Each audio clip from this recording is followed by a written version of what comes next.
میشانسکی شهر مسکو روز 13 دکامبر سال 2022 پرونده استوای برخی 21 ساله از تاجیکستان عبدالله رامونوف را با یک ترتیب ویژه بررسی کرد و با آنکه اتهام ضد این جوان تاجیک مربوط به داعش بود، او را به دلیل صدقاً اظهار پشیمانی کردن و همکاریش با تفتیشات همگی 40,000 روبل جریمه بست. در این باره از تالار دادگاه الکسی ساکوونین خبرنگار نشریه روسی کمیرسانت خبر داد. بنا به گزارش ساکوونین، عبدالله رامونوف به مرافعه دادگاه خودش آمد. ادوکات ندژدا فیادوسیوا گفته است از بس که اتهام ضد او سنگین نبود، عبدالله رامونوف در دوره تفتیش پروندهش تحت زبانخط به شرط ترک نکردن محل زشتش در آزادی قرار داشت. عبدالله را در مرافعه برادرش که او هم در آن منزل شوم زندگی میکرد در مورد دست داشتن یا نداشتنش به فعالیت‌های افراطی تحت تفتیش قرار داشت همراهش میکرد. در آغاز مرافعه دادرس ایرینا گربولینه از عبدالله رامونوف پرسید که آیا او به بررسی پروندهش به ترتیب ویژه راضی است. رامونوف گفت که راضی است. بعد این نماینده دادستانی دلیل‌های جمع آورده تفتیشات را ارائه کرد.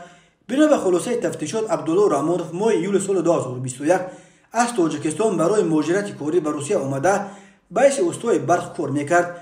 او در مسجد جامع مسکو با محمد بوریف نامزاده دیگر تاجیکستان شناخته شده با وی به گفته تفتیشات در زمینه هموطنی و همدینی رابطه‌های دوستی برقرار کرده است. رابطه‌هایی که در نهایت سر عبدالله را به بلا انداخت. 20 ژانویه سال 2022 عبدالله رامونوف به منزل کوچید که بوری و 3 مهاجر دیگر تاجیک اجاره می نشستند. در اینجا بوریف به دوستش خبر داده است که او طرفدار سازمان تروریستی در روسیه ممنوع دولت اسلامی است. بوریف به عبدالله هم پیشنهاد کرده است که به صف داعش پیوسته برای انجام جهاد به سوریه برود. عبدالله این پیشنهاد را نپذیرفت، ولی به گفته تفتیشات به مقامات نیز درباره فعالیت‌های مشکوک دوست و همسایه‌اش خبر نداد.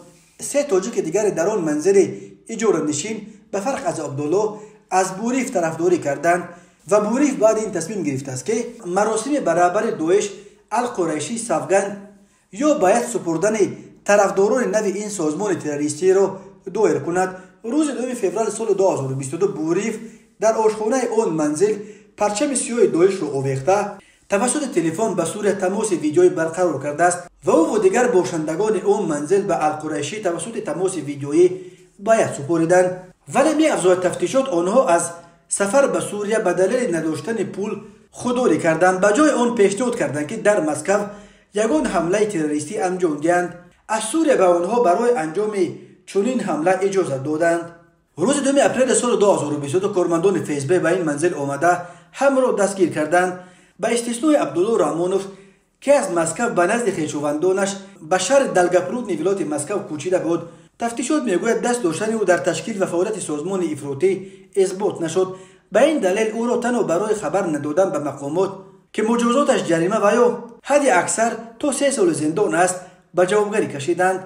به بالای این به عبدالله از محل زیستش در تاجیکستان و هم از محل نو زیستش در دلگپرودنی توصیف‌نامه‌های مثبت دادند. از جمله معلوم شد که عبدالله از حساب مردکاریش در مسکو پدر و مادر بیمارش را در تاجیکستان نگاهبینی میکرد.